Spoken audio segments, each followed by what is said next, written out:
깊이 있는 시선으로 오늘을 바라보는 뉴스 퍼레이드 문을 엽니다. 오늘의 주요 뉴스 보시겠습니다. 서울시가 세계 최초로 심야 자율주행 버스 운행을 시작했습니다. 합정역에서 동대문역 구간에서 중앙버스 전용차로로 9.8km를 순환합니다. 가짜뉴스 등의 부작용을 우려해 선거일 90일 전부터 딥페이크를 활용한 선거운동을 여야가 금지하기로 했습니다. 지난 대선 때 화제를 모은 AI 윤석열, AI 이재명 같은 선거운동은 할 수 없게 됩니다. 민주당 이재명 대표를 향한 당 원로들의 압박 수위가 정점을 치닫고 있습니다. 이낙연 전 대표는 신당 창당 가능성을 시사했고 손학규 전 대표도 반 이재명 움직임에 가세했습니다. 러시아 수도 모스크바에 145년 만에 가장 많은 폭설이 내렸습니다. 교통과 공항이 마비됐고 제설 작업에만 13만 5천 명이 투입됐습니다. 네, 저희는 잠시 뒤에 돌아옵니다.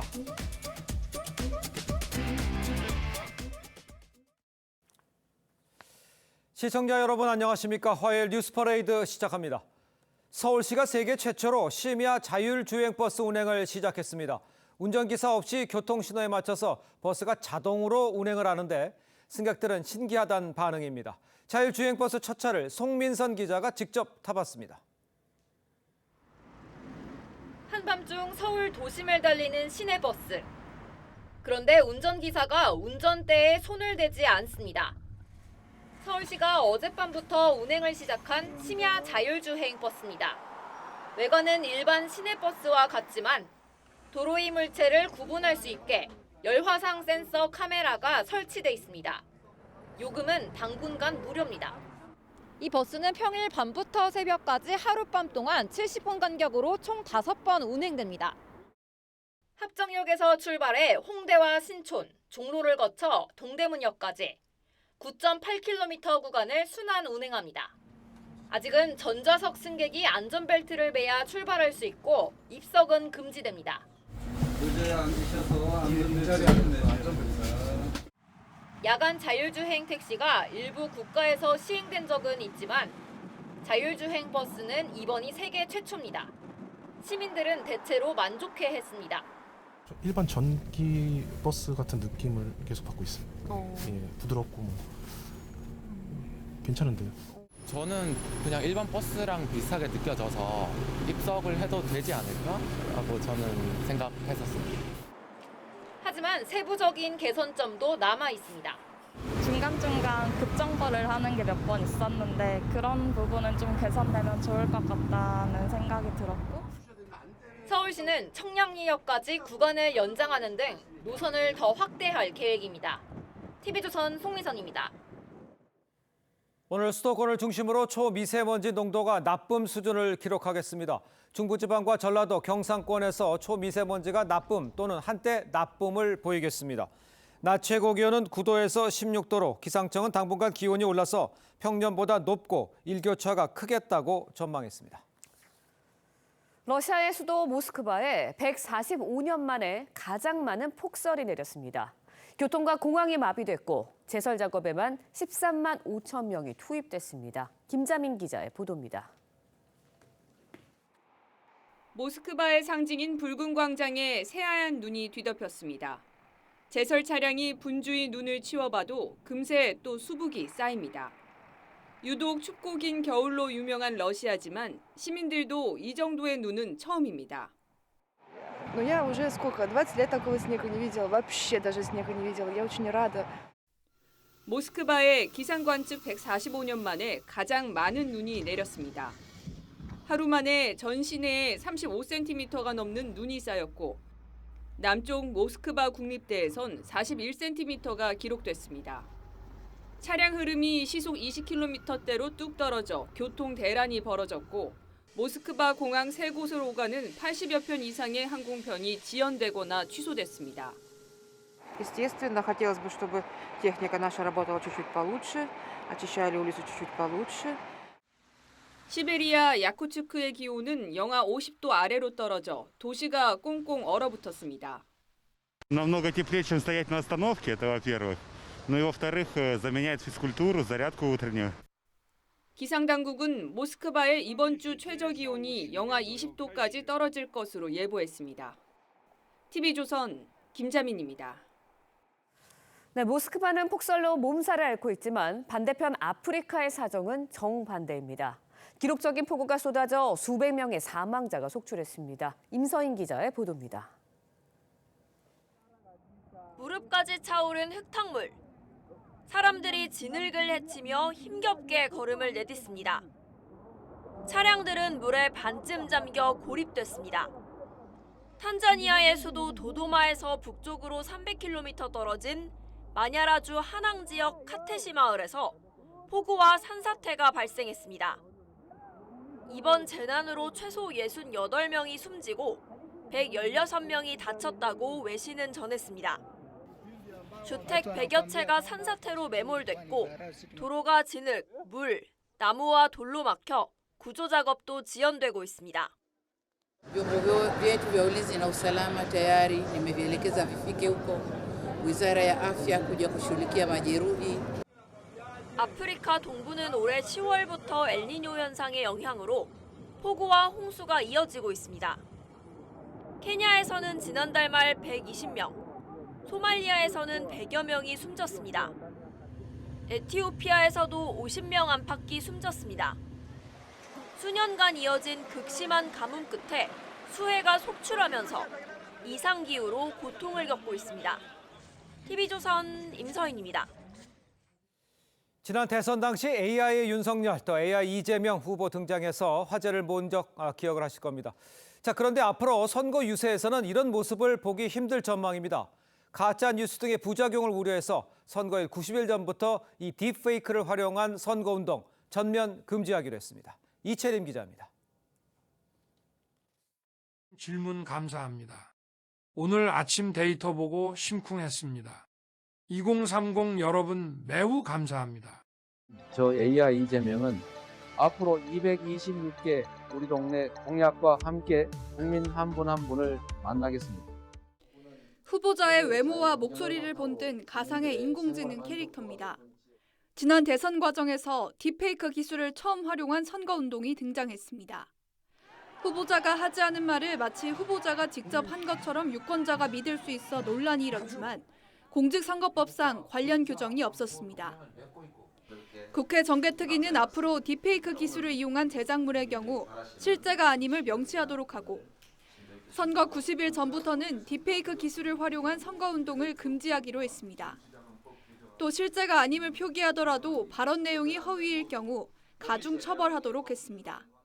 딥페이크 영상 선거운동이 불가능하도록 입법해 놓은 것도 있고 표기만 하면 되도록 하는 유럽의 이제 이 사례도 있어서 법안이 시행되면 22대 총선 90일 전인 내년 1월 11일부터는 딥페이크를 활용한 선거운동이 금지됩니다. TV조선 이채리입니다.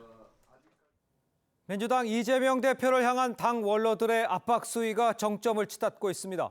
이낙연 전 대표 신당 창당 가능성까지 지금 시사를 했고 그동안 잠행을 이어가던 손학규 전 대표도 반 이재명 움직임에 가세를 했습니다. 장세희 기자입니다.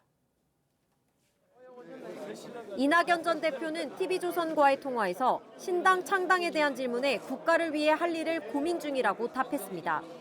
방식이라든가 방향이라든가 이런 거 포함해서 여러 가지 상의도 하고 골똘하게 생각하고 있습니다. 이 전 대표는 다른 언론 인터뷰에서도 정권을 비판하려면 스스로 떳떳해야 한다며 이재명 대표 사법 리스크를 직격했고 기다림이 바닥나고 있다며 조만간 행동에 나설 수 있다는 뜻도 내비쳤습니다. 내부에서 위기의식을 가지고 달라지기를 기다렸는데 달라지지 않고 있지 않습니까? 그리고 저의 기다림도 이제 바닥이 나고 있는 것 같아요. 이 전 대표가 최근 김부겸 전 총리와도 당내 상황을 논의한 사실이 알려지며 이낙연, 김부겸, 정세균 새 전직 총리들이 공동 전선을 구축하는 것 아니냐는 전망도 나옵니다.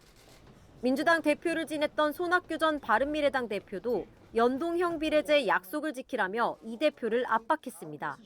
이재명 대표는 대통령 공약이고 대표 공약이었던 만큼 이제 좀 제대로 공약을 지키고 약속을 지키는 민주당 해달라. 당 주류인 친명계는 신당 움직임을 경계했습니다. 신당 창당의 지분이라고 할까요? 이것은 상당히 좁다 이렇게 보는 거죠. 강성 지지자들이 활동이 많은 당원 게시판엔 이낙연 전 대표에 대한 출당 청원과 함께 문재인 정부 총리들이 작당 모의를 하고 있다는 비난글이 잇따라 올라왔습니다. TV조선 장세희입니다. 자, 전해드린 대로 민주당 이낙연 전 대표 연일 이재명 대표를 향한 이 압박 수위를 높이고 있는 상황이죠. 비명계의 목소리가 커지는 가운데 이 검찰이 이 대표의 이 법인카드 유혹 의혹 강제 수사에 들어가면서 사법 리스크는 다시 재점화되는 모습입니다. 자, 두 분과 함께 정치권 소식을 좀 자세히 짚어보겠습니다. 노동일 파이낸셜 뉴스 주필 김상일 전 민주당 부대변인 함께 모셨습니다. 안녕하십니까? 안녕하세요. 네, 반갑습니다. 자, 이낙연 전 대표 연일 이재명 대표와 이 각을 세우면서 신당 창당을 시사하고 있는 모양새입니다. 한 언론과 인터뷰에서는요, 기다림도 이제 바닥이 나고 있다. 생각이 정리되는 대로 말씀드리겠다. 이런 발언까지 했습니다. 글쎄요, 이제 신당 창당 가능성을 언급했다. 이런 지적들 많이 나오고 있는데 어떻게 생각하십니까? 가능성. 이거 뭐 신당 창당에 대한 대답이니까 네. 말씀하신 대로 신당 창당을 시사한 것일 수 있고 예. 신당 창당 가능성이라는 건 뭐 언제든 있는 거 아니겠습니까? 그렇겠죠. 예. 그러나 좀 저는 현재로서는 그 가능성은 높지는 않다고 봅니다. 그렇습니까? 왜냐하면 예. 신당을 만들어서 그러니까 신당을 만들면 탈당을 먼저 해야 되는 거 아니겠습니까? 그렇겠죠. 예. 그 탈당을 하고 신당을 만드는 거 그 작업 쉽지는 않습니다.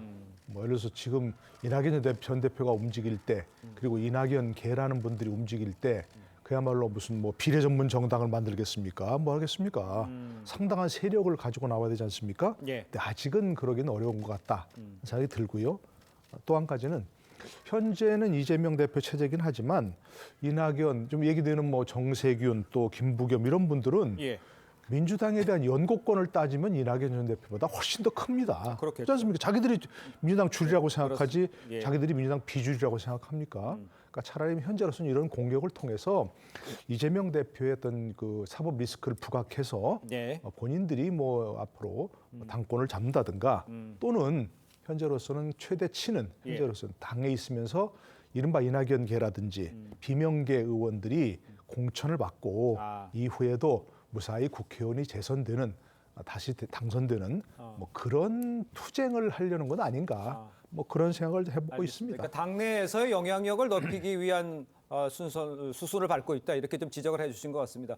그런데요, 이낙연 전 대표 이 최근 김부겸 전 총리와 만남 사실을 좀 공개를 했죠. 또 정치권 일각에선 정세균 총리까지 포함해서 이낙연, 김부겸, 정세균 이 세 명의 문재인 정부 전직 총리 연대해서 혹시 이 반명을 구축하는 거 아니냐 뭐 이런 지적에 대해서는 가능성은 어떻게 보시고 희망적으로 볼 수는 있는 겁니까? 어떻게 봅니까?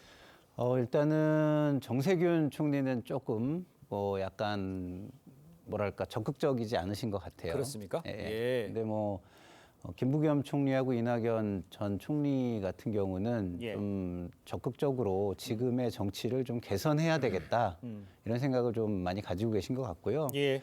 뭐 지금 노동일 주필님께서 뭐 말씀하신 것도 인간의 본성이 자기의 이익이 없이 무엇을 하지 않으니까 그런 분석도 가능하겠지만 네. 지금 제가 볼 때는 이분들은 이제 뭐 국가나 나라 국민의 미래를 위해서 정치 개혁을 모색하는 것이고요. 대의를 추구하겠다는 생각이 큰 거지. 그래서 이분들이 상정하는 것은 노무현의 길입니다. 노무현의 길. 그러니까 지금 당장 다음에 나가서 의석을 꼭 얻어야 되고 뭐 몇 명이 당선돼야 되고 뭐 이런 거보다는 예. 다음에 나가서 대의를 말하고 죽어도 그 다음에 기회가 있을 거니 지금의 이 상태로 정치가 가는 건 맞지 않다. 이런 생각이 더 강한 걸로 저는 알고 있습니다. 알겠습니다. 그러니까 지금 이재명 대표 사당화에 대한 반발의 움직임들이 힘을 모으고 있는 것이다. 알겠습니다. 이렇게 좀 이해를 해보고요. 이제 이런 가운데 민주당 대표를 지냈던 손학규 고문도 지금 모처럼 모습을 드러내면서 이재명 대표를 향해서 쓴소리를 했습니다. 직접 들어보겠습니다. 당 전체가 사법 리스크의 올가미에 엮여 있는 데 대해서 책임 의식을 가져야 합니다. 인천에 공천을 받아서 국회의원이 된 것. 이재명 대표 책임뿐만이 아니라 민주당 전체의 자존심의 문제라고 생각합니다. 거기서부터 대표가 되고 사법 리스크로 민주당이 꼼짝 못하고 있지 않습니까? 자, 지금 직접 들어보셨습니다만 손학규 전 대표도요. 당의 이 대표의 사법 리스크에 꼼짝 못하고 있다. 이렇게 작심 비판을 했습니다. 지금 전체적으로 보면 그 표현이 좀 어떨지 모르겠습니다만 일부에서 뭐 올드보이의 귀환을 이야기하기도 해요. 어떻게 보셨습니까? 손학규 전 대표까지 뭐 모습을 드러낸 것에. 글쎄요, 뭐 올드보이라고 하면 본인들이 좀 그러시겠죠. 그렇죠. 예. 뭐 원로들이라고 얘기하죠. 예, 원로들. 원로들이니까 예. 지금 저분들의 말은 저는 진심이라고 생각합니다. 대한민국과 당을 걱정하는 네. 그런 분들의 목소리라고 생각을 하고요. 지금 민주당 대표는 그 이재명 대표긴 하지만 예. 이재명 대표가 민주당 자체는 아니잖아요. 아, 그렇죠. 네, 민주당은 정말 전통 있고 유서 깊은 그런 정당이고 김대중 대통령 또 노무현 대통령 배출한 그런 정당 아닙니까? 네. 그리고 우리가 뭐 우리 역사를 뭐 이렇게 좀 단순하게 뭐 이렇게 뭐 산업화, 민주화 이렇게 한다면 민주화 과정에서 엄청난 역할을 한 그런 정당 아닙니까? 존중받아야 하고 존경받아야 하고요. 그런데 이재명 대표가 되면서 손학규 의원 얘기하신 것처럼 아니 사법 리스크로 꼼짝을 못 하고 있잖아요. 네. 그게 좀 가장 큰 걱정이라고 생각을 하고요. 저는 두 번째로는 지금 민주당이 지금 169석이라고 하고 다른 정당까지 합치면 거의 180석 육박하잖아요. 네. 그런 거대 야당이 전국을 정말 생산적으로 주도하지 못하고 그야말로 뭐 하는 일이 모든 게 그 이재명 대표 방탄을 위한 거 아닙니까? 왜 지금 모든 사람들 뭐 장관이니 뭐니 다 탄핵 얘기만 하고 있고 그게 지금 민생하고 무슨 상관이 있습니까? 그러니까 그런 데에 대한 저는 문제의식을 표출한 걸로 생각하지 예. 그분들이 모여가지고 뭐 무슨 일을 도모한다 또 우리가 무슨 뭐 복귀해서 뭘 하겠다 뭐 그런 건 아니라고 생각하고요. 예. 원로들의 충정이라고 생각합니다. 알겠습니다. 원로들의 충정. 여러분들이 지금 모습을 드러내고 있는 상황이죠. 자, 그런데 손학규 의원과는 좀 얘기를 하나 더 할 게 있습니다. 연동형 비례제를 지켜야 한다 이렇게 주장을 하고 나선 상태죠. 이 대표가 최근 멋지게 지면 무슨 소용이냐면서 이제 병립형 비례대표로 이제 회귀하려는 그 발언들을 했었어요. 여기에 지금 강하게 반발을 하고 있는 네. 건데 당내에서 지금 이 반발까지 나오고 있는 상황에서는 어떤 식으로 지금 이 병립형 문제가 해결될 것 같아 보이세요? 그러니까 이제 이 병립형 문제는요 굉장히 중요한 거예요. 의원들은 이게 대국민 약속이라고 생각하시는 분들이 많고 예. 그리고 이게 정치의 발전을 위해서 꼭 필요한 방향이라고 생각하는 분들이 많아요. 네. 근데 이것이 만약에 그 퇴보할 때 예. 거꾸로 돌아갈 때 그것은 제가 볼 때는 당에 큰 파열음을 낼 수 있는 요소가 됩니다. 예. 다시 말해서 이게 당이 쪼개질 수 있는 어떤 명분이 될 수도 있어요. 네. 그렇기 때문에 당 지도부 쪽에서는 지금 질문하신 부분에 대해서 답변을 드리면 예. 이거를 최대한 답변을 미루려고 하는 이재명 분위기로, 대표가? 분위기로 보입니다. 예. 때에 따라서는 뭐 2월까지 내년 2월까지도 그렇습니까? 왜냐하면 이게 분당의 어떤 명분을 제공할 수 있는 굉장히 큰 이슈거든요. 그러니까요. 그렇기 때문에 당의 분위기는 좀 그런 분위기가 있는 것 같고요. 예. 그 손학규 대표가 저렇게 지금 나온 거는 저는 원로로서의 자격이 저는 맞다고 생각합니다. 왜냐하면 정치를 직접 하겠다고 나오면 그거는 올드보이로 일컬어지는 게 저는 맞다고 봐요. 예. 그러나 지금의 정치가 너무 잘못 가고 있는데 선배로서 어른으로서 조언을 하고 멘토링을 하는 거라면 그건 원로의 모습이다 이런 말씀을 드리고 싶습니다. 하나 더 짚어보죠. 조국 전 장관 이야기입니다. 어제 이 광주 북콘서트에서 학자로 돌아가는 길이 봉쇄되었고 이 돌 하나를 들어야겠다 이런 마음을 갖고 있다 이렇게 얘기를 했어요. 총선 출마해서 자기네 그 이야기를 좀 더 해야겠다 이렇게 해석을 해야 되는 겁니까? 네, 뭐 당연히 그렇게 생각하죠. 지금까지 그렇게 계속 해왔지 않습니까? 그렇습니다. 뭐 법을 통해서 뭐 명예회복이 안 되면 뭐 법이 아닌 다른 방법으로 명예회복을 하겠다 얘기를 하는데 저는 이 문제와 조금 전에 얘기하신 이른바 연동형 비례대표제와 연관이 됐다고 생각합니다. 네. 왜냐하면 조국 전 장관 어디 지역구 출마해서 자기가 당선될 수 있는 상황은 지금 아니잖아요. 그러니까요. 조국 신당, 뭐 또 송영길 대표도 뭐 전 대표도 신당 만든다고 그러지 않습니까? 예. 그다음에 또 이준석 신당 이런 분들이 뭘 노리고 지금 출마하겠다는 겁니까? 국민들에게 정면으로 선택받을 수 없는 분들인데 연동형 비례대표제가 존속이 되면 두세 석 노리고 비례정당을 만들겠다는 거 아닙니까? 그게 정치 개혁인가요? 저는 그렇게 생각지 않습니다. 무슨 2명, 3명 해출하는 정당이 무슨 의미가 있습니까? 금방 사라질 그런 정당이고. 네. 그러니까 그것이 정치 개혁이라고 하는 그것에서 저는 반대한다 그런 얘기입니다. 알겠습니다. 동의 못 하겠다는 것이고 21대 국회가 그 연동형 비례대표를 도입해서 정치 개혁이 됐나요? 동의하시나요? 혹시 다른 분들 시청자분들이 예. 더 나쁘다고 생각하잖아요. 예. 근데 그것이 뭐 정치 개혁이라고 생각지 않는 것이고요. 예. 그러니까 조국 전 장관 전 교수가 저렇게 얘기하는 것은 바로 그런 제도를 믿고 얘기하는 거예요. 네. 그러니까 저는 그런 것이 정치 개혁이 아니고 누가 유리하냐, 어디에 뭐 세력에게 유리하냐, 불리하냐 그 얘기가 아니고 국민들이 몰라도 된다면서요, 준연동형 비례대표는. 그런 제도는 존재할 의미가 없는 거죠. 그러니까 저는 그런 점을 인식하고 혹시라도 그런 선거제를 논의할 때 얘기를 해야 된다 생각합니다. 알겠습니다. 근데 좀 제가 좀 짧게 좀 말씀을 안 드릴 수가 없는 게 이 준연동형이 문제가 아니에요. 문제는 위성정당이 문제인 겁니다. 그래서 악용해서 위성정당을 만들어 문제를 정확하게 국민들께 말씀을 드리는 게 좀 맞다고 보고요. 위성정당을 못하게 하는 것이 담보되는 준연동형은 정치 제도의 발전이다 이런 말씀을 드리겠습니다. 아니, 이것도 저도 딱 한 가지만 말씀드리고 위성정당이 문제가 아니고 조금 전에 말씀드렸잖아요. 위성정당 못 만들면 어떻게 됩니까? 조국 신당, 송영길 신당, 이준석 신당 두세 석 노리고 이렇게 비례 전문 정당들이 나온다니까요. 그게 정치 개혁이 아니라 그런 말씀입니다, 저는. 예, 그렇기 때문에 이제 위성정당을 만들지 않도록 민주당이 또 그렇게 따로 이탄 의원들하고 이제 법을 만들자 이런 얘기도 있다는 말씀을 제가 추가로 드리겠습니다. 자, 이렇게 당내에서 이 대표를 향한 압박이 거세지는 가운데 이재명 대표의 이 법인카드 유용 의혹을 수사 중인 검찰이요 본격적인 강제 수사에 돌입을 했습니다. 법인카드 유용 의혹을 폭로했던 공익제보자 조명현 씨도 어제 국회에서 북콘서트를 열었어요. 어떤 이야기를 했는지 직접 들어보겠습니다. 이재명이 먹었던 샌드위치 그거 자체도 본인이 먹었어요. 본인이 먹었는데 단 한 번도 개인의 돈을 지출한 적이 없습니다. 그 내용물에 대해서 피드백은 열심히 줬습니다. 빵 눅눅하다거나 아니면 야채 이런 거 더 넣어달라고 얘기를 했었고요. 그리고 이런 금액 자체가 매일 매달 한 달에 한 90만 원에서 100만 원 이상이 됐는데 그 금액이 계속 지출이 되는데도 세금으로 지출이 되는데도 확인을 한 번도 한 적이 없습니다. 자, 들으신 것처럼 이 조명현 씨요. 이 대표가 세금으로 샌드위치를 먹었고 또 이 법인카드를 사용한 부분 이 대표가 승인하고 피드백을 줬기 때문에 모든 것이 몸통은 이 대표다.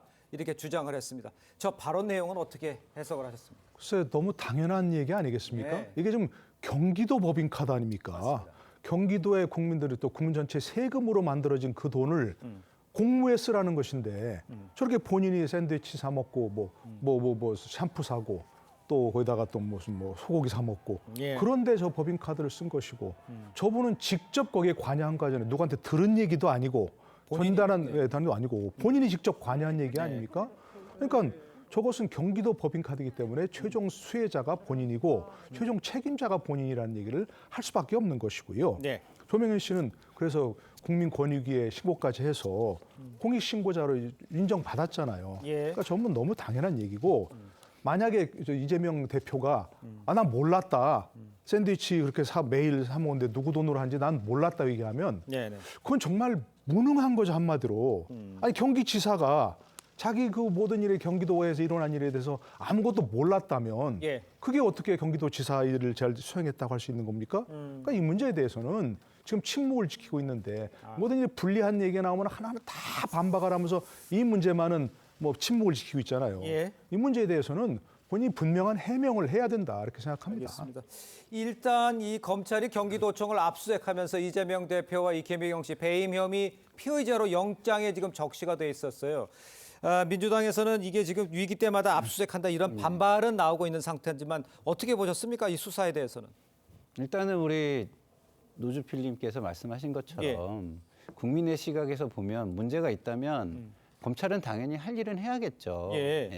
그런데 이제 좀 거기에 조금 하나의 그 작은 바램이 하나 있다면 그럼에도 불구하고 국민들이 조금 이게 형평성이 어긋났다거나 과잉이라거나 이런 느낌이 좀 안 들게 조금 더 좀 뭐랄까 그 국민에게 좀 신뢰를 주는 그 오해를 좀 없애는 수사 이런 거를 조금 더 고민해 주셨으면 좋겠다 이런 생각은 아니 오해를 없애는 수사를 더 고민하라는 건 무슨 뜻입니까? 그건 무슨 얘기냐면요. 예를 들어서 과거에는요.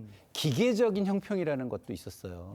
뭐 이게 너무 뻔해 보여가지고 그것도 비판을 받았지만 지금은 기계적인 형평마저도 안 보이니까 한쪽이 너무 탄압당한다는 느낌 내지는 너무 과도하고 불공정한 수사를 받는다는 느낌을 줄 수도 있다 이런 생각이 듭니다.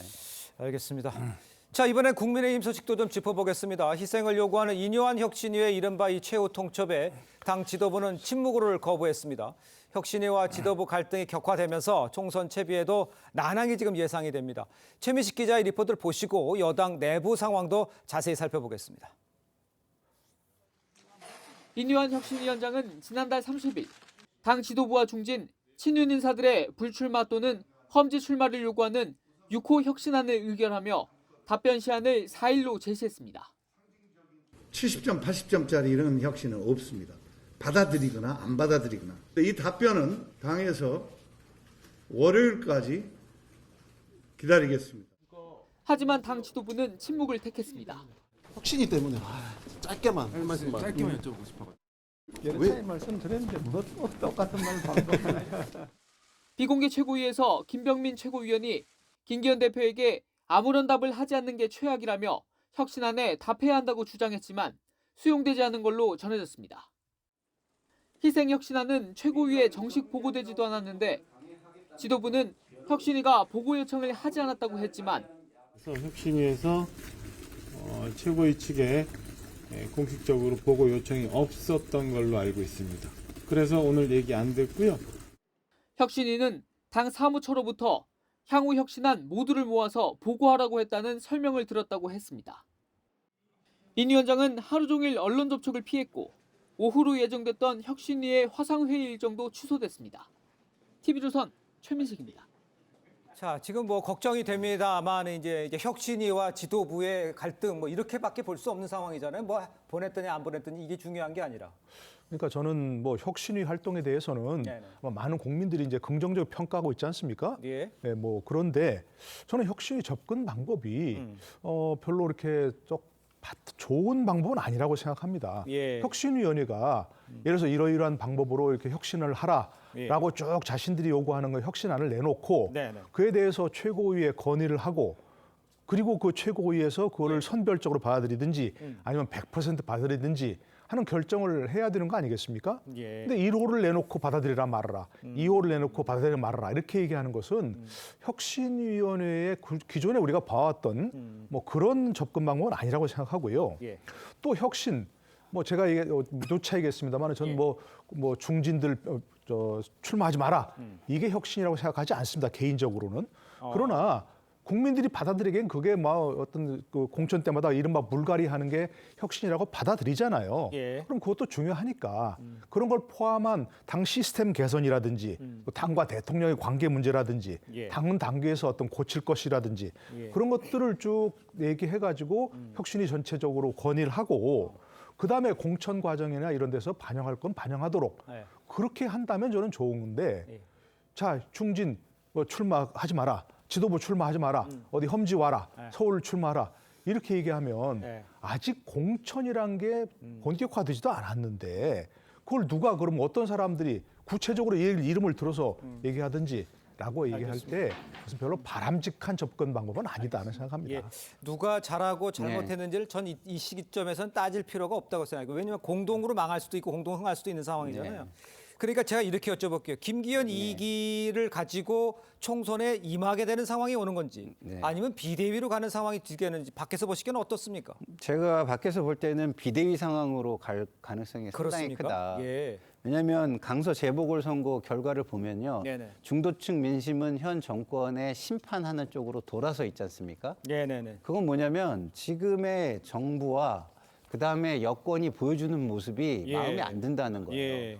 그런데 인요한 혁신위가 들어서면서 저런 방향을 할 수 있을까? 할 수 있다면 정말 저거는 기대해 볼 만한데 이런 생각을 가졌어요. 근데 그거마저 만약에 좌초가 되고 거기에 또 김기현 대표는 꼿꼿하게 자기만 홀로 자기 이익을 위해서 남아 있는다. 그럼 국민들이 그걸 어떻게 생각하겠습니까? 이게 좋은 방법이냐 아니냐 이런 말씀을 해주시지만 그거는 그냥 토론의 주제일 뿐입니다. 국민들은 그냥 느끼는 거예요. 그 자리에 누가 있던 중요하지 않습니다.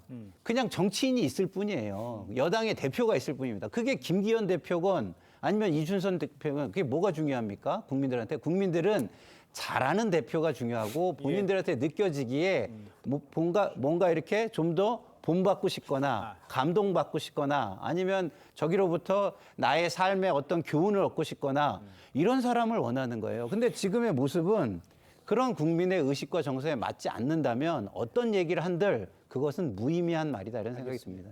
또 하나 좀 짚어볼까요? 여권에서요. 이 장미란 차관, 이 무서운 카드가 될 거란 이 기대감 속에서 지금 하마평이 계속 나오고 있죠. 일각에서 취임 5개월 만에 총선 출마하는 것. 글쎄요. 차관 경력을 스펙 쌓기 하러 이용한 거 아니냐 이런 지적도 있습니다만 장미란 전 차관의 출마 이런 것들은 어떻게 해석을 하십니까? 글쎄 저는 뭐 저 지적이 맞다고 생각합니다. 그렇습니까? 예. 아니 차관을 해서 정말 저분은 정말 참신하다 하고 국민들이 주목했던 때가 뭐 지금 6개월도 안 된 거 아닙니까? 예. 지금 5개월이라는 거예요?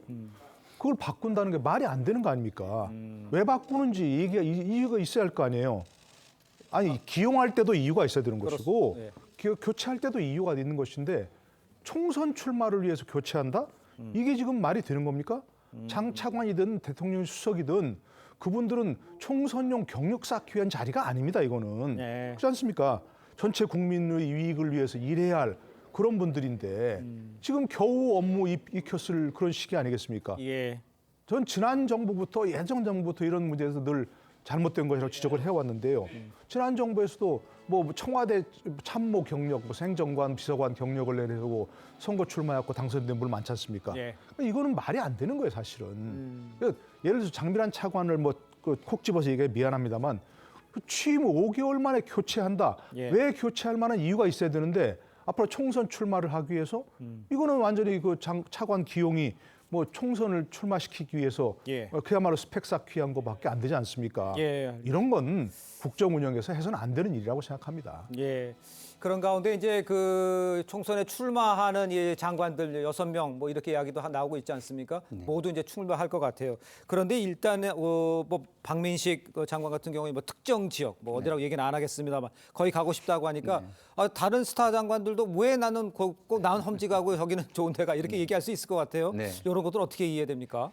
그래서 지금 그 인요한 혁신위가 중요한 거예요. 인요한 혁신의 키워드가 뭡니까? 당이 서로 소통하면서 통합하고 그리고 서로 가진 사람이 조금이라도 내려놓고 희생하는 모습 그런 거잖아요. 근데 지금 나오시는 6명의 장관분 중에 원희룡 장관은 그걸 선언을 했어요. 그럼 나머지 분들도 그걸 따라와 줘야죠. 그러니까요. 그래야 이게 붐업이 되고 당을 위한 게 되고 나아가서는 국가나 정부를 위한 게 되는 건데 그렇지 않고 박민식 장관처럼 자기가 가고 싶은 곳을 주장하거나 그 외의 분들이 거기 나도 그러면은 좋은 데 가야지 이렇게 얘기한다면 그거는 자기만을 위한 것이죠. 알겠습니다. 자, 두 분 말씀은 여기까지 듣겠습니다. 뜨거웠습니다. 두 분 말씀 인사 나누겠습니다. 고맙습니다. 감사합니다. 자, 민주당 전당대회 당시 송영길 캠프에 5천만 원을 건넨 이 스폰서 사업가 송 전 대표로부터 감사 인사를 받았다. 이렇게 법정에서 증언을 했습니다. 검찰은 오는 8일 송 전 대표를 소환 조사합니다. 윤태윤 기자입니다. 송영길 전 대표의 보좌관 출신인 박모 씨에게 5천만 원을 건넨 의혹을 받는 스폰서 사업가 김보 씨. 그럼 강래구 씨하고 친분은 없으세요? 김 씨는 민주당 돈봉투 재판에 출석해 2021년 6월 6일 경기도 양평의 한 식당에서 열린 선거 캠프 해단식에 참석했는데 송 전 대표가 여러 가지로 도와줘서 고맙다라고 말했다고 증언했습니다. 그러면서 캠프에 5천만 원을 전달한 것밖에 없었기 때문에 자금 지원에 대한 것으로 이해했다고 설명했습니다. 김 씨는 송 전 대표와 20년 지기 친구로 알려져 있습니다. 김 씨는 돈을 받은 보좌관이 송 전 대표에게 보고했다고 생각했다고도 했습니다. 하지만 박 전 보좌관은 지난달 재판에서 돈은 받았지만 보고하지 않았다고 진술했고 송 전 대표도 모른다는 입장입니다. 30분 단위로 전국을 뛰어다닌 상황이었습니다. 제가 모르는 상황이 있을 수도 있는 거기 때문에 송 전 대표는 8일 검찰 소환 조사를 앞두고 직접 설명 자료를 준비 중인 것으로 전해졌습니다. 검찰은 송 전 대표를 상대로 돈봉투 조성과 살포 전반에 관여했는지 등을 집중 캐물을 예정입니다. TV조선 윤태윤입니다. 자, 전해드린 대로 송영길 전 대표에게 5천만 원을 건넨 이 김모 씨가요. 송 전 대표로부터 고맙다 이런 말을 들었다 이렇게 법정에서 증언을 했습니다. 네, 관련 내용 백성문 변호사, 장현주 변호사와 함께 자세히 짚어보도록 하겠습니다. 안녕하세요. 네, 안녕하세요. 자, 송영길 전 대표가 이게 어떤 상황에서 어떻게 이 고맙다는 얘기를 들었냐 이게 지금 굉장히 중요한 건데 네. 좀 설명을 좀 해주셔야 될 거예요. 일단 이 사업가 김모 씨가 법정에서 진술한 걸 기초로 제가 말씀을 드리면 2021년 6월 5일에서 6일경에 당시 당대표 경선이 끝이 나고 경선 캠프 해단식 하면서 많은 사람들이 모여서 이제 식사를 하는 그런 자리에서 이정근 사무부총장이 본인을 데리고 송영길 대표 테이블로 갔다라는 겁니다. 지금 이제 사파가 나올 텐데. 나왔습니다. 저기서 이제 송영길 그 당시에 이제 전 대표가 여러 가지로 도와줘서 고맙다. 근데 저기 보면 뭐 돈을 지원해서 고맙다 이렇게 구체적인 내용은 없고요. 네. 여러 가지로 도와줘서 고맙다 이렇게 얘기를 했다라는 겁니다. 그럼 당연히 이제 검찰에서는 그 고맙다는 의미가 뭐냐고 당연히 또 추가로 물어야겠죠. 그렇겠죠. 추가로 물었더니 박 전 보좌관한테 5천만 원 건넨 게 고맙다는 의미로 해석이 되느냐 이렇게 물었을 때 이렇게 얘기했습니다.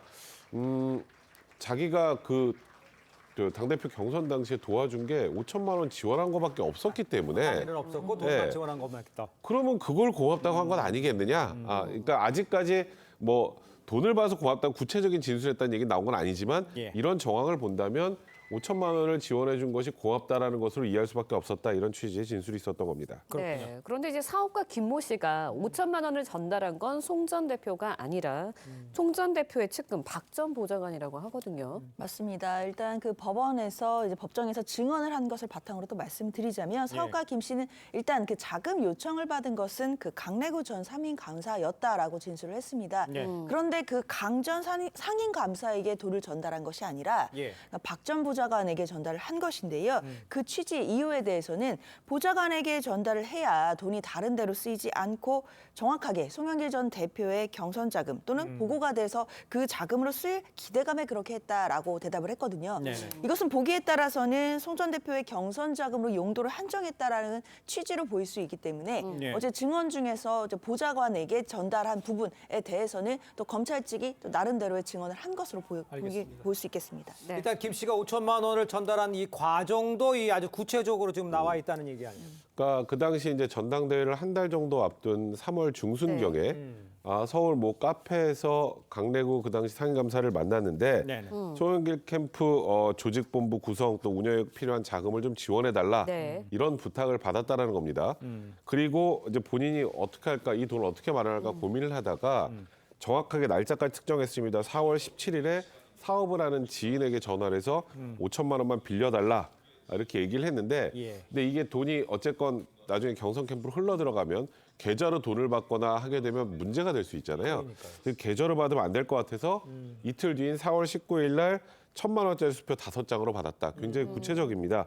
그리고 이걸 본인의 직원 2명한테 얘기를 해서 수표를 현금으로 바꾸고 본인도 은행을 3군데 거쳐서 현금 5만 원권 2다발 그러면 한 다발이 500만 원이니까 2다발이면 1,000만 원이겠네요. 이 1,000만 원을 봉투에 하나씩 넣어서 총 봉투 5개를 양쪽 바지 주머니에 넣었고 개인 법인 차량을 타고 여의도 송영길 캠프에 방문해서 박 전 보좌관에게 이 돈을 줬다. 그러니까 지금 처음에 부탁받은 것부터 돈을 마련하는 과정, 인출해서 현금으로 어떻게 구체적으로 건넸는지까지 굉장히 아주 구체적으로 진술한 겁니다. 네, 일단 박 전 보좌관에게 전달이 됐고 박 전 보좌관이 송영길 전 대표에게 보고를 했는지 안 했는지 이 여부가 좀 중요할 것 같은데 송 전 대표가 이제 고맙다고 한 거는 이 돈을 알고 있었다라고 결정적인 증거다. 이게 검찰의 입장이긴 해요. 그렇죠. 일단 말씀 주신 것처럼 이제는 송영길 대표가 당시 이 상황들을 인식하고 있었는지가 가장 중요해졌는데요. 검찰 입장에서는 송 전 대표가 고맙다라는 감사 인사를 한 것 자체가 알고 있었다라는 취지의 주장을 하고는 있습니다. 예. 그러나 일단 이 감사 인사가 돈을 건넨 것에 대한 직접적인 감사 인사였는지에 대해서는 아직까지는 해석의 여지가 분명히 존재합니다. 그렇죠. 더군다나 박 전 보좌관 같은 경우에도 이 돈을 받은 사실에 대해서 송영길 대표에게 보고한 사실이 없다라고 이야기를 하고 있고요. 예. 송영길 전 대표도 이 상황에 대해서 모른다라고 지금 계속 이야기를 하고 있기 때문에 예. 일단 이번 금요일에 있을 송영길 전 대표에 대한 어떤 그 소환 조사에서 어떤 조사가 이루어지는지를 조금 더 지켜봐야겠습니다. 그러니까 장윤주 변호사 지금 언급을 해줬습니다. 송 전 대표가 이 돈을 보고 받았다는 거 이거를 이제 어떻게 입증하느냐 이게 좀 핵심일 것 같아요. 그러니까 사실 저희가 이제 검찰 수사 전반을 다 들여다보고 말씀드리는 게 아니기 때문에 어느 정도의 추정을 좀 섞을 네. 수밖에 없을 것 같은데 예. 이에 대한 명확한 증거, 여러 가지 인적 증거나 증인이나 물적 증거들을 확보하는 과정 때문에 송영길 대표의 소환이 늦어졌다고 저는 개인적으로 판단이 됩니다. 네. 일단 지금까지 확인이 된 거로는 돈을 요구했고 돈을 마련해서 줬고 예. 그 돈이 돈봉투로 살포됐고 여기까지는 입증이 다 끝났어요. 그러니까. 예. 그러니까 이제 이 다음 단계에서 결국은 송영길 대표를 만들기 위해서 이 돈이 사용된 거잖아요. 그러니까 이제 송영길 대표가 보고 받았느냐, 그냥 단순히 알고도 묵인했느냐, 아니면 적극적으로 본인이 나서서 이거를 지휘했느냐, 아니면 지금에서야 이제 겨우 알았느냐, 전혀 모르고 있다가 이제 이게 결국 핵심 아니겠습니까? 근데 이걸 지금까지 확인할 수 있는 여러 가지 힌트들은 예. 녹음 파일에 일단 꽤 많이 등장을 합니다. 송영길 전 대표가 뭐 영길이 형한테 네. 보고를 했다라는 등 이런 얘기들도 좀 나왔고요. 물론 윤관석 의원은 지금까지 그에 관련해서 아무런 지금 대답도 하고 있지 않다고 얘기가 나오고 있습니다만 이정근 사무부 총장이나 강내구 상임감사 그리고 또 박모보좌관도 구체적으로는 얘기하고 있지 않습니다만 예. 이 사람들의 진술 등을 종합해 본다면 검찰 입장에서 충분히 입증이 가능하다는 판단하에 송영길 전 대표를 소환한 것으로 보입니다. 네, 알겠습니다. 일단 송 전 대표 영장이 청구돼도 기각시킬 자신이 있다라는 입장을 보이고 있는데 오는 8일 첫 검찰 조사 앞두고 있습니다. 어떤 대응 전략을 펼칠까요? 일단 계속 말씀드리지만 돈봉투 조성과 수수 전반에 대해서 송영길 대표가 관여했거나 인식했다라는 아직 직접적인 증거는 밝혀진 게 없습니다. 물론 검찰이 들고 있는 증거에 대해서 우리가 다 볼 수 없기 때문에 네. 예. 어느 정도까지 수사가 이루어졌는지는 정확히 확인하기는 어렵습니다. 네. 다만 송영길 전 대표 입장에서는 이 전반 과정에 대해서 인식하지 못했다라는 일관된 주장을 할 것으로 보이고요. 예. 이 부분에 대해서 과연 검찰이 객관적인 증거를 제시할 수 있을지 이 부분이 핵심이 될 것이라고 보입니다. 알겠습니다. 구속영장 기각시킬 자신이 있다고 했으니까요. 재판 어떻게 되는지 한번 지켜보겠습니다. 두 분 말씀 여기까지 듣겠습니다. 고맙습니다. 고맙습니다. 감사합니다. 네, 선상에서 마약을 주문해서 투약한 선원 등 9명이 해경에 붙잡혔습니다. 일부 선원은 음료에 마약을 타 성범죄까지 시도했던 것으로 드러났습니다. 김동영 기자의 보도입니다. 해경 수사관들이 한 남성을 급습해 붙잡습니다. 당황한 남성이 바닥에 버린 종이에는 필로폰이 들어있었습니다. 남성이 갖고 있던 담뱃갑에서도 필로폰이 나옵니다. 소지품? 예, 소지품 담배꽁 네. 조업 중 필로폰을 주문하고 육지에 올라와 마약을 투약한 50대 선원 4명 등 마약사범 9명이 해경에 붙잡혔습니다. 마약 전과로 교도소에서부터 친분을 쌓아온 이들은 지난 8월부터 4개월간 어선이 입항하면 필로폰을 구해 마약을 투약했습니다. 판매책이라든지 이런 사람들을 계속 소개시켜주고 같이 이렇게 만나고 그렇게 하면서 이제 매매도 하고 서로 정보를 교환하는 거죠. 선원 중에는 음료에 마약을 섞는 속칭 퐁당 수법을 이용해 성범죄를 계획하기도 했습니다. 그럼 뭐 형님 퐁당 해보려고요? 커피숍에서 뭐 이거 좀 같이 문단계와 같이 갖고 이러면 돼요. 이들의 계획은 해경의 수사가 시작되면서 무산됐습니다. 해경은 성범죄를 계획한 50대 선원 등 5명을 구속하고 300명이 동시에 투약할 수 있는 분량의 필로폰을 압수했습니다. TV조선 김동영입니다. 네, 대형 로펌에 다니는 50대 변호사가 아내를 살해해서 경찰에 붙잡혔습니다. 이 변호사는 아내가 다쳤다며 119에 신고를 한 뒤 현장을 떠났다가 변호사를 대동해 다시 나타났습니다. 곽승한 기자의 보도입니다. 구급차가 골목길을 빠르게 달립니다. 인근 주상복합 아파트엔 경찰차가 줄지어 서 있습니다. 저녁 8시쯤 40대 여성이 숨진 현장에 경찰과 구급대가 긴급 출동한 겁니다. 경찰차 3대, 그다음에 경찰 본부 하나, 과학수사 하나, 뭐 해서 쭉 와가지고 가운데 빗자국이 좀 있어가지고. 여성을 살해한 건 50살 남편 A씨였습니다. A씨는 범행 후 아내가 머리를 다쳤다며 119에 신고했는데 경찰이 도착했을 땐 현장을 떠나고 없었습니다. 이 아파트에서 아내를 살해한 남편 A씨는 본인이 직접 신고한 뒤 집에서 나갔다가 딸과 함께 다시 들어왔습니다. A씨는 1시간쯤 뒤 변호사를 데리고 나타나 묵비권을 행사했습니다. 하지만 경찰의 계속된 추궁에 부부싸움 도중 아내를 살해했다고 시인했습니다. A씨는 경찰에 성격 차이와 금전 문제 등으로 다투다 아내를 둔기로 때렸다고 진술한 것으로 알려졌습니다. 경찰 조사 결과 A씨는 대형 로펌 변호사로 파악됐습니다. 경찰은 정확한 사인을 밝히기 위해 국립과학수사연구원에 여성 시신 부검을 의뢰하고 A씨에 대해선 구속영장을 신청할 예정입니다. TV조선 곽승환입니다. 자, 전해드린 대로 대형 로펌 소속의 50대 변호사 아내를 둔기로 살해해서 지금 충격을 주고 있습니다. 네, 자세한 소식 송지욱 기자와 함께 자세히 짚어보도록 하겠습니다. 안녕하세요. 안녕하세요. 자, 곽승환 기자가 좀 이야기는 했습니다만 일단 사건 개요를 좀 다시 한번 잘 정리를 좀 해주세요. 네, 저희 TV조선이 단독 보도해드린 내용인데요. 네. 사건이 발생한 건 이틀 전인 지난 3일 오후 8시쯤이었습니다. 네. 서울 종로구의 한 고급 주상복합 아파트에서 50대 남성 A씨가 40대 아내를 둔기로 때려 살해한 사건인데요. 30cm가 넘는 둔기로 남편은 아내의 머리를 때린 것으로 전해집니다. 범행 직후 남편 A씨가 직접 119에 전화를 해 아내가 머리를 다쳤다고 신고를 했고 예소방에서 출동해 CPR 등 응급처치를 하고 병원으로 옮겼지만 아내는 끝내 사망했습니다. 네, 남편 A씨 어떻게 체포가 된 건가요? 남편 A씨의 119 신고 후에 소방당국은 경찰과 함께 현장에 출동했습니다. 네. 그 당시 남편 A씨는 이미 집을 떠난 후였다고 합니다. 그런데 그 뒤에 미성년자인 딸과 함께 집으로 다시 들어왔고 1시간쯤 뒤에는 변호사를 데리고 다시 나타나서 묵비권을 행사한 것으로 알려졌습니다. 예. 하지만 경찰의 추궁이 이어지자 결국 자신이 아내를 살해했다고 시인해서 현장에서 긴급 체포됐습니다. 지금 언급을 해주셨습니다. 근데 이제 A씨가 범행 직후에 집을 나갔다가 딸하고 다시 들어왔다? 이게 조금 이상한 것 같아요. 네, 앞서 경찰과 소방이 출동한 시각이 오후 8시쯤이었는데요. 네. 그 당시 집에는 딸은 없었다고 합니다. 네. 그리고 A씨가 집에서 체포된 건 1시간 반쯤 뒤인 오후 9시 30분쯤입니다. 그런데 이때는 딸이 집에 있었던 사실이 확인됐습니다. 다시 말해서 A씨가 범행을 저지르고 네. 1시간 반 동안 어디에서 뭘 하고 그리고 누구와 접촉을 했는지 또 딸은 어떻게 만났는지가 중요한데 경찰이 이 부분을 함께 조사하고 있는 것으로 알려지고 있습니다. 그렇군요. 자, 근데 이제 체포 당시 그렇다면 A씨는 어떤 상태였었던 거예요? 네, 사고의 충격 때문이었을까요? A씨는 당시 울고 있었다고 전해집니다. 네. 음주 상태에서 범행을 저질렀을 가능성도 제기가 됐는데 경찰에 따르면 A씨는 당시 음주 상태는 아니었다고 합니다. 네, 이 사건의 가장 핵심적인 게 왜 아내를 살해했는지 살인 동기 여부거든요. 네, 그렇습니다. 일단 현장에서 체포됐을 당시에 남편 A씨는 부부싸움 도중에 아내를 살해했다고 진술했습니다.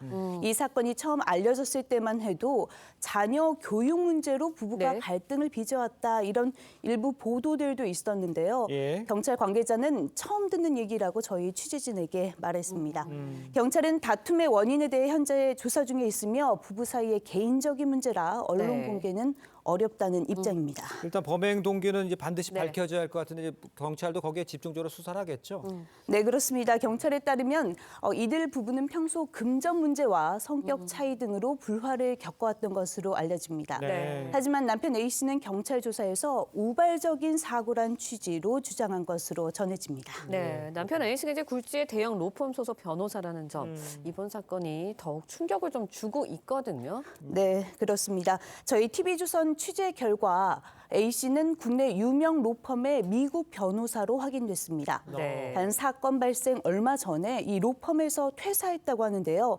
남편의 이 퇴사가 이번 사건과 어떤 관계가 있는지 여부는 확인되지 않고 있습니다. 또 A씨는 검사 출신으로 국회의원까지 지낸 유력 정치인의 아들로도 알려져서 충격을 더하고 있는데요. A씨의 부친은 경찰이 출동했을 당시 사건 현장에 있었다고 합니다. 이런 배경들로 인해서 이번 비극이 소식이 더욱 세간의 충격과 안타까움을 더하고 있습니다. 그 남편 A 씨에 대한 경찰 수사는 이제 앞으로 어떻게 진행이 됩니까? 그러면? 네, 경찰은 남편 A 씨가 아내를 둔기로 폭행한 것은 맞지만 네. 맞아 네. 보이지만 구체적인 사인의 조사가 필요하다는 입장입니다. 이에 숨진 아내에 대해서 부검을 진행하고 또 남편 A 씨에 대해서 구속영장을 신청한 뒤 구체적인 범행 경위도 면밀히 조사한다는 방침입니다. 알겠습니다. 오늘 말씀 여기까지 듣겠습니다. 송지욱 기자였습니다. 고맙습니다. 고맙습니다.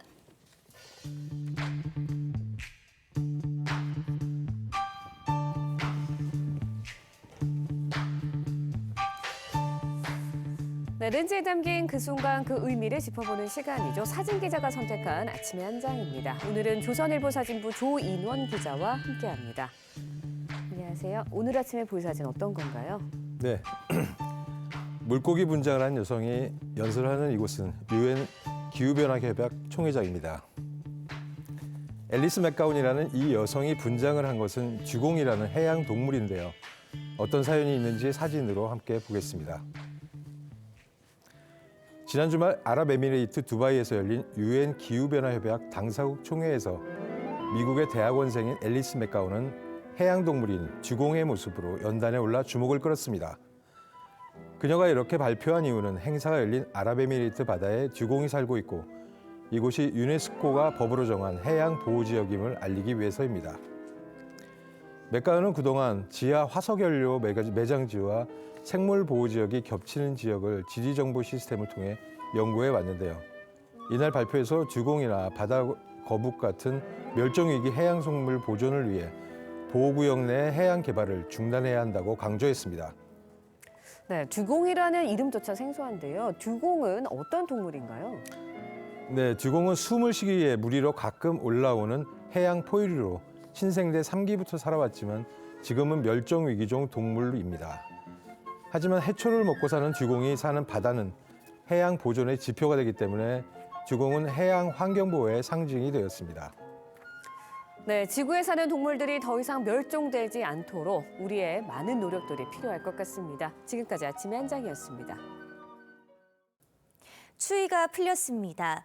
오늘 서울의 아침 기온 3.8도로 일주일 만에 기온이 영상권으로 올라섰는데요.